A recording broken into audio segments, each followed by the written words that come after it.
Ce financement du FMI. Ce financement, mais le Mali consolide, démontre simplement son ouverture. Et le Mali, j'ai entendu des gens effectivement dire que oui, le Mali est tellement, il est coincé. Oui, puisqu'on parle de crise, mais il y a certaines crises financières. Mais la crise est mondiale. Oui. Mais vraiment, je comprends pas pourquoi les gens s'attendent à quoi? Que le Mali se présente comme un super riche? Il y a quelque chose que je ne comprends pas. Les gens font comme si les choses devraient être extraordinaires pour les Africains.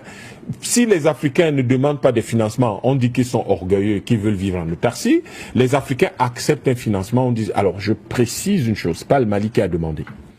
Et deuxièmement, le FMI, et il faudrait peut-être que les Africains commencent à le comprendre. Oui. La Banque mondiale, le FMI, ce sont des commerçants qui doivent vendre leurs services. Et quand ils arrivent dans un pays comme le Mali, ils vont proposer leurs services. Et le Mali va les accepter en fonction de ses intérêts, parce que malheureusement, pour eux, le Mali n'est plus le Mali d'avant.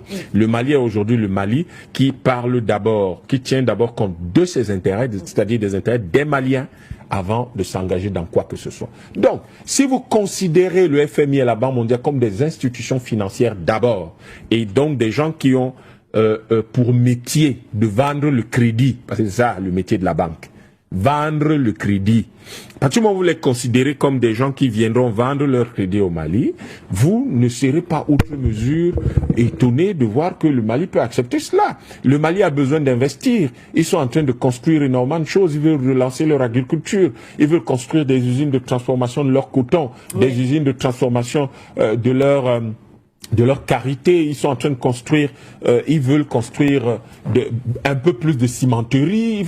Mais pourquoi vous voulez que le Mali ne prenne pas opportunité des financements qui se présentent à sa porte? Donc, je crois que nous devons évacuer toutes ces réactions négatives et nous poser la question de savoir qu'est-ce que le Mali recherche. Parce que pendant que les gens sont là à croire que parce que nous sommes des panafricanistes, en tout cas les Maliens l'ont affirmé quand ils se retiraient de la CEDEAO, c'est qu'ils sont un État panafricaniste, ça veut dire qu'ils doivent se couper du monde. Non. Ça veut dire simplement que nous devons devenir souverains. Souverain ne veut pas dire couper du monde. Souverain veut dire vous prenez vos décisions en toute conscience, tout seul, en tenant compte prioritairement, uniquement, exclusivement, fondamentalement, essentiellement et téléologiquement des intérêts de votre peuple. Voilà ce que ça veut dire. Et votre peuple, vous considérez que ce n'est pas seulement le peuple qui vous élit, c'est-à-dire celui qui est dans votre État, mais le peuple qui est donc le peuple noir solidaire à travers le monde. C'est ça la souveraineté d'un pays panafricaniste. Donc si le Mali dit nous avons besoin de faire telle ou telle chose, le Mali va trouver les ressources partout. Si le FMI a les ressources, le Mali va les prendre. Maintenant, ce sera aux conditions qui satisfont le Mali sur la base de calculs actuaires qui permettent au Mali de se projeter et d'être sûr de pouvoir rembourser non seulement dans les délais, mais également en tenant compte de tous les risques possibles qui puissent arriver. Ce sont des calculs mathématiques, c'est une gestion interne, ce sont des outils de management public qu'on prend en considération et qui font que le Mali peut accepter le financement du FMI. Il n'y a rien d'extraordinaire dans cette affaire. Je vous relance, est-ce que, puisque il y a eu plusieurs débats sur ces institutions de Bretton Woods qui ne viennent pas dans un État, bien sûr, ou alors qui n'acceptent pas de financer certains projets dans des États surtout africains, non sans imposer leurs conditions. Mais lorsqu'on voit l'élan ou la trajectoire que s'est tracé l'AES, dont bien sûr le Mali, entre autres, il y a par exemple ce projet très acclamé et apprécié d'ailleurs de la sortie du franc CFA, de la création de monnaie commune. Est-ce que ce type d'accord voilà, puisqu'une sortie par exemple du franc CFA ne plaira pas aux bailleurs de fonds, ça on le sait. Est-ce qu'une sortie justement, est-ce que ce type d'accord n'est pas aussi un frein à ce type de projet ou d'initiative au sein de l'AES? Non. Il faut qu'on s'entende bien. Oui. Je viens d'expliquer ce que c'est qu'un pays souverain dans le cadre du panafricanisme. Mais nous avons aussi des bailleurs de fonds qui veulent aussi les bailleurs de fonds deviennent à ce moment-là des commerçants. Oui. Ça veut dire qu'avant, ils venaient dire voilà ce qu'il faut faire, voilà où on va. Voilà. Au Mali aujourd'hui, contrairement aux pays d'Afrique centrale, il n'y a pas un cadre du FMI qui a son bureau à côté du bureau du ministre des Finances du Mali.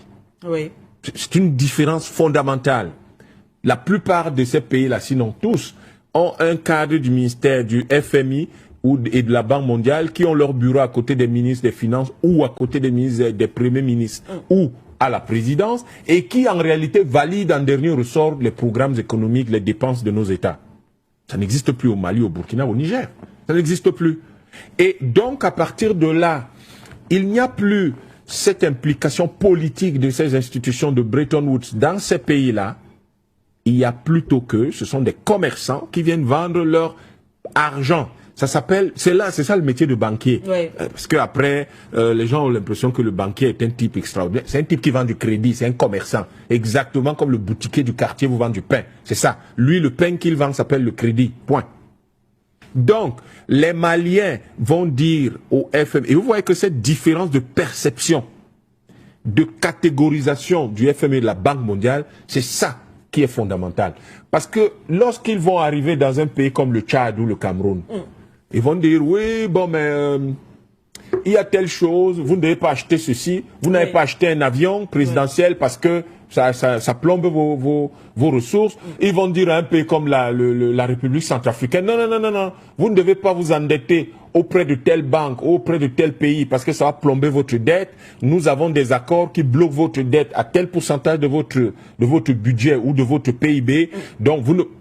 Ils ne peuvent pas dire ce genre de choses aux Maliens. Au Mali, oui. C'est terminé ça. Parce que quand ils arrivent au Mali, les Maliens leur disent, oui, d'accord, vous vendez quoi? Oui.